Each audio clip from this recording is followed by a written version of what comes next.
Toyota Supra. Kalian semua pasti pernah denger namanya. Salah satu mobil paling populer di dunia, dengan versi paling terkenalnya adalah Supra Mark IV atau A80. Saking populer ya, Hollywood sampai bikin film yang ada Toyota Supranya. Mungkin belum pernah denger kali ya, tapi judulnya Fast and Furious. Tapi kadang-kadang kita lupa sama kakaknya Mark IV yang gak kalah kerennya, yaitu Supra Mark III. Dan kali ini kita bakal kasih perhatian penuh kepada Supra Mark III. Kita bakal lihat secara detail kayak gimana karakteristiknya dan lain-lain. Sebelum dibuatnya Mark III, generasi Supra Mark I dan Mark II merupakan varian dari Toyota Celica. Yang ngebedain dari Celica biasa adalah Supra menggunakan mesin 6 silinder dibanding 4 silinder yang dipakai sama Celica.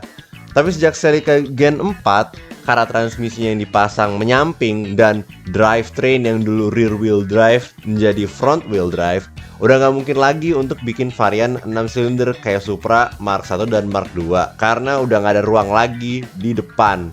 Makanya untuk Mark III, Toyota membuatnya terpisah dari Celica dan tetap menggunakan rear wheel drive.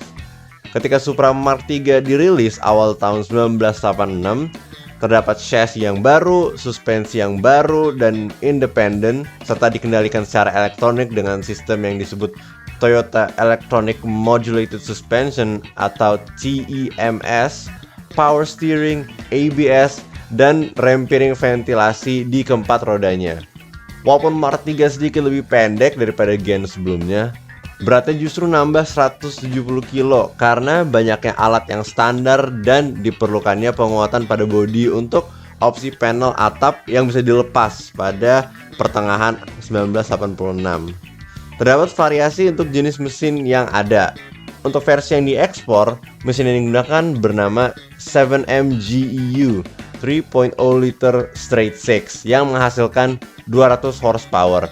Dan pada 1987 terdapat Mark III Supra Turbo dengan mesin 7M GTE dengan turbocharger yang menghasilkan 230 horsepower, ditambah oil cooler dan spoiler belakang dengan pilihan 5-speed manual atau 4-speed automatic.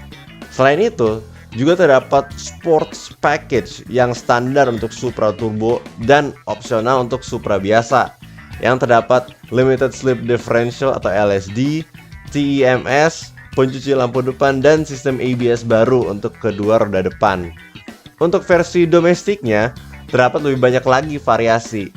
Orang Jepang bisa milih dari 4 macam Supra dengan mesin 2.0 liter, dan Supra ini memiliki bodi yang 2,2 inci lebih ramping dan ban yang juga lebih kecil. Selain varian yang 2,0 liter itu, terdapat juga versi dengan mesin 3.0 liter bernama 3.0 GT Turbo dengan 230 horsepower. Pada tahun 1989, Supra domestik mendapatkan mesin dock atau dual overhead camshaft baru sehingga meningkatkan horsepower dari berbagai versi yang ada, termasuk yang 3.0 GT Turbo yang menghasilkan 240 horsepower. Nah, pas tahun 1990, Toyota mengeluarkan JZ A70 Supra untuk menggantikan 3.0 GT Turbo. Dengan mesin 1JZ GTE 2.5 liter twin turbo straight six, Supra ini menghasilkan 276 horsepower dengan 268 pound-feet of torque dan disertai top speed yang mencapai 240 km per jam serta 0-100 dalam kurang dari 8 detik. Dan seperti biasa, terdapat pilihan bagi pembeli antara 5-speed manual atau 4-speed automatic. Toyota sendiri berhasil menjual sebanyak 60.000 unit di tahun pertamanya dan hampir 50.000 di tahun 1987. Sampai tahun 1993, jumlah Supra yang terjual mencapai 240.000 unit. Jumlah yang lumayan banyak untuk mobil sport ya. Oke, makasih banyak udah nonton ya guys. Lumayan menarik juga ya sejarahnya Supra Mark III. Apalagi waktu gue lagi riset dan ketika gue nemu soal perbedaan antara versi Jepang dan versi ekspornya. Gue sendiri sebelumnya nggak tahu kalau yang versi Jepang ada sebaik itu varian yang 2,0 liter. Tadinya sih gue kepikiran untuk naro berbagai variannya dengan lebih detail ya, yang 2,0 liter. Tapi supaya nggak pusing karena rada bikin bingung gitu kan, nama-namanya dan speknya. Jadi gue secara umum aja bilang ada berbagai variasi gitu. Nah, kasih tahu di kolom komen untuk mobil atau topik apa yang kalian pengen lihat gue buat. Jangan lupa buat like kalau suka video ini. Kalau nggak suka silahkan dislike. Dan kalau suka banget jangan lupa buat subscribe ke channel gue. Kasih banyak guys.